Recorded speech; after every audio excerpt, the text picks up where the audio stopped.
What's going on, fam? I heard we need to do some runner's strength. We talk about the mechanics of running plenty, but this is a repeated action that requires the muscles of almost our entire body. Now we're going to start warming up those hips with some shin grabs. As we do, we're working on balance. It's a great way to tune in physically and mentally, get that mind-muscle connection, and of course, create the flexibility and the warmth within our muscles that we need to have a good strength session. So it's about 30 seconds per movement, somewhere around that 12 to 20 reps. We get into our quad pull and a calf raise. This warms up the ankles, stretches the front side of the body. Don't forget to squeeze the core, squeeze that heel toward your hip, and really get a good stretch upwards, even through that shoulder. I love doing runner strength because as I started doing more marathons and ultra relays, it really became obvious that without the strength throughout my kinetic chain, I could only go so far, right? So getting through this movement, getting ourselves upright, then we'll go into our sweeps. This is about stretching out our calves, our hamstrings, and our lower back. You want to make sure that that toe is up, pulling it back towards your nose on that moving leg, sitting into the opposite side. The lower you sit, the deeper the stretch you're going to get, getting a good sweep through the arms, and getting motion through that core and that torso. A few more reps here. And of course, we're gonna do this over again. So take your time. You're getting 3 minutes to warm up for a 10-minute strength workout.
All right, let's talk about exercise 1. We're going into a lunge and a knee drive, like when we're driving our knees up from the run, but we have some time under tension here. This weight can be anything that you want it to be, and the reps are 8 to 10, so in that strength range. This is all about doing the work and getting the rest, rather than running continuously and working on endurance. Another option for you is to hit the knee drive, stop in the middle of your lunge to find your balance. But the more rigid you are, the more you squeeze through your armpits, squeeze through your core, the better your balance is going to be in sweeping that knee upwards. And I'll show you guys on a different angle as well as we get into the other leg. We want to make sure that we keep that front knee in line with our hip, not letting it cave in.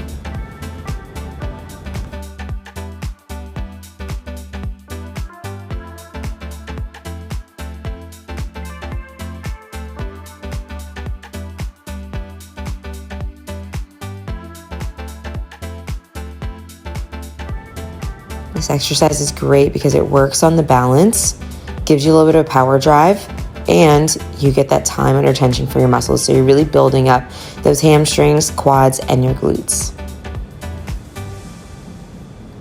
All right, next exercise, we're down. This is gonna be a weighted dead bug. We're gonna use 1 dumbbell. You can always use 2 if they're lighter, if you wanna get a little bit more separation in those arms.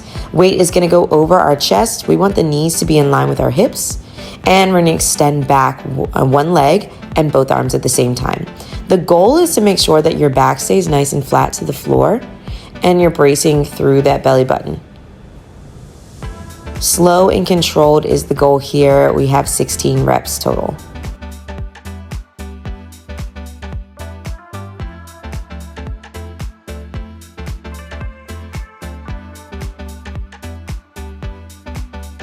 Another option is to raise the shoulder blades up, Stay engaged through the upper body and just work on a bent knee, leg lower on each side. This doesn't involve quite as much extension of the back, especially if you have a little bit of lower back tightness, and allows you to really focus on tying together the hip flexors and the lower abs. It's gonna burn either way. A few more reps here. And don't forget to breathe.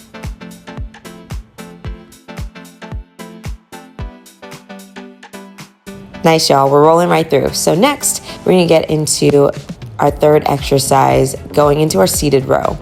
This one is going to have us in a flexed hip position, seated down. You can also do this on a machine if you're in a gym, but using your band, you're gonna row towards that rib cage.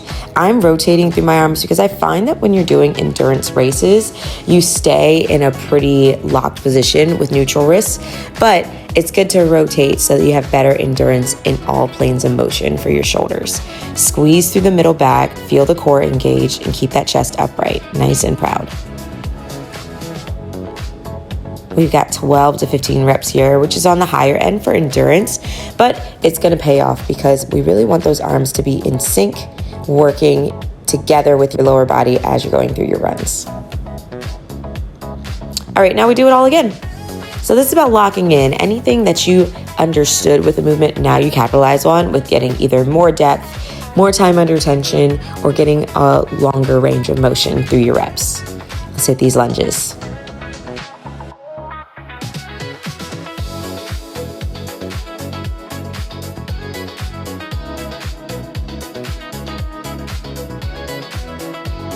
Everybody's starting and picking up in different places, so there's also the option to keep your reps the same, your weights the same, and increase your pace or decrease your recovery time, or of course you can go heavier through these movements. But of course, when you are going heavier, it is recommended to rest maybe a little bit longer. Having proper recovery when you're engaging in strength training is very important to stay injury-free and to adapt well so that you can continue to be strong in your running.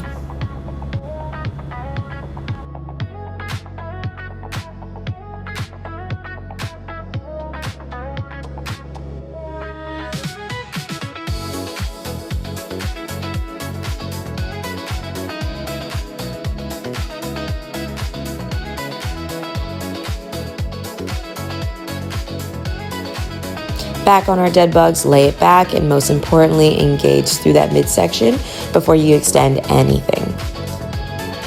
Think about slow, controlled reps. I'm even squeezing the glute on my extended leg because that keeps my pelvis tucked under.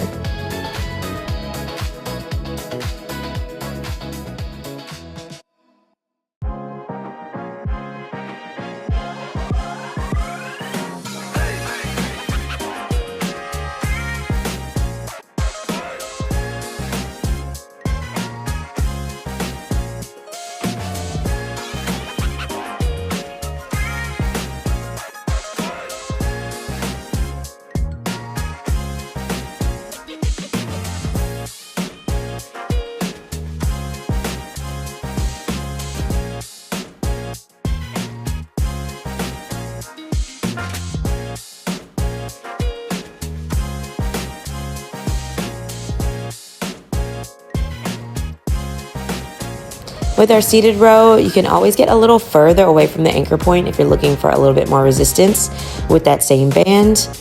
You can also do this on a machine, but keep in mind that when you're going through the row, it's all about squeezing that middle back. We got bicep work, we got back work. All of it is going to benefit us when it comes to swinging those arms in our run.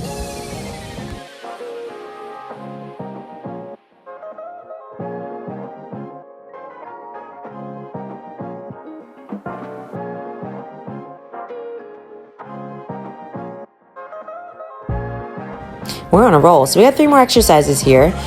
We're going into exercise 4, which is going to be a weighted calf raise. I'm using a plate, stepping on, getting a nice extension through the raise, but flexing deep as I go down to the calf raise. This is going to help create healthy calf muscles. The calves pump blood back up to our heart, so they're very important when running. We want them to be functional. When running, you can't always get that full range of motion, and the type of terrain that you're running on will drastically change up how you feel balance-wise. So it's great to do this on an elevated surface, but you can also do it without the plate.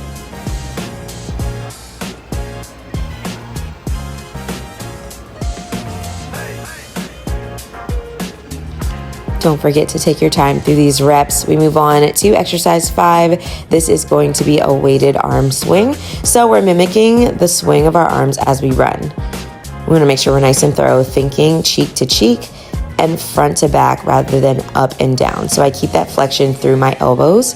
I'm just moving forward, backwards with these weights. A great way to improve the strength and endurance through our shoulders. This movement is also an isometric hold in that front leg lunge, so that helps build up the strength and build up the stability through your hip, knee, and your ankle. Okay, last up in this circuit is getting into our hanging knee raises. We're doing flexion and extension through our hips, but we're tying it together with that upper body and that core. This is a great exercise to work through that core and take some of the impact off of the lower body. Another option though is to drop it down, hit a hollow hold with everything engaged through that upper body, and then hover the feet, extend and kick out. Just like our dead bug, but a little bit more demanding through the midsection. So the higher you have your feet hovering, the easier this is going to be on the lower back. Both are options depending on what you have equipment-wise in your gym. We're going to hit this for 16 reps total. Here we go. We do it all over again. This should take you about maybe around 3 to 6 minutes to complete your exercises. Your 10 reps on your calf raise, get that full extension, full flexion.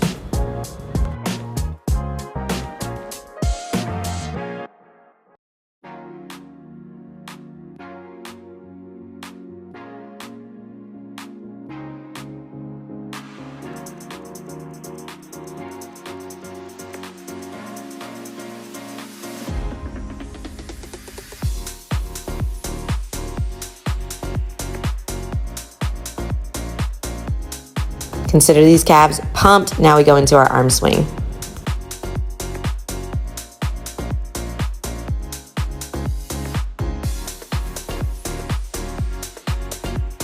Extend through that back leg, focus on weight in the front, and we go front to back with our weights. Work the mechanics, make sure that your intention is there to squeeze through that upper body.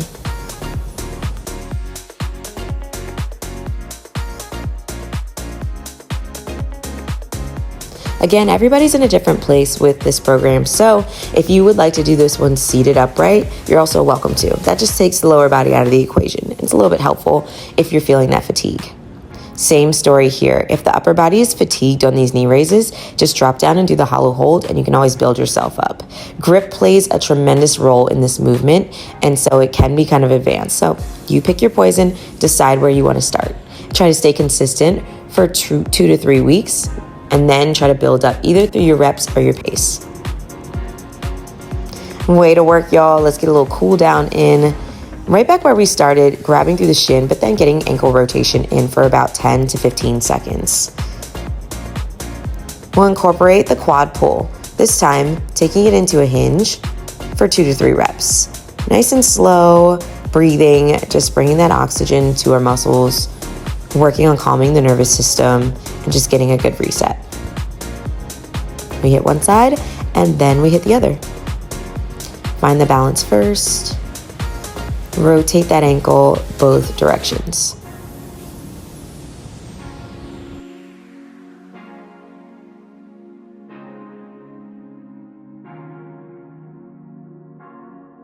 Whatever type of runs you're training for, I just really love incorporating the strength, because as we start to put that impact on our body, it's just really nice to know that we're doing the work to support our joints by building muscle around them. There's so many different roles that strength training and resistance exercise plays in endurance sport. So I recommend just nerding out on it, learning more as you go. That's my favorite thing about any competition or any way of performing exercise, is just learning new things. This hamstring stretch, I want you to turn your toes in so you get a good stretch through the outside of the ankle. Do what you can here. The wider your feet, the lower you'll be able to go toward the leg. Keep your neck nice and relaxed as well, and then just breathe deep. This is also a great posture to pay yourself the compliment you deserve. We have challenged our bodies, we've challenged our minds, and it's really important to keep that positive dialogue. So do the reps on that positive internal dialogue and make sure that you are hydrating through this. I'm sorry you didn't see me drink water once, but my bottle is there and I did sip it a couple times. We got the down dog to stretch out those calves, ankle over the opposite side, breathing deeply here, and just reflecting on the good work we've done. Lastly, we take it into that hip flexor stretch. You can bring the forearms down to the ground if you want a deeper stretch here. And of course, we're dropping it back and switching out the leg for our final stretch. Please take more time to stretch if you're feeling tighter. It also helps to stretch after a bath or after a hot shower because the heat will help relax the muscles. But do what you can. Make sure you never skip it. I'm proud of you guys. I'll see you next time.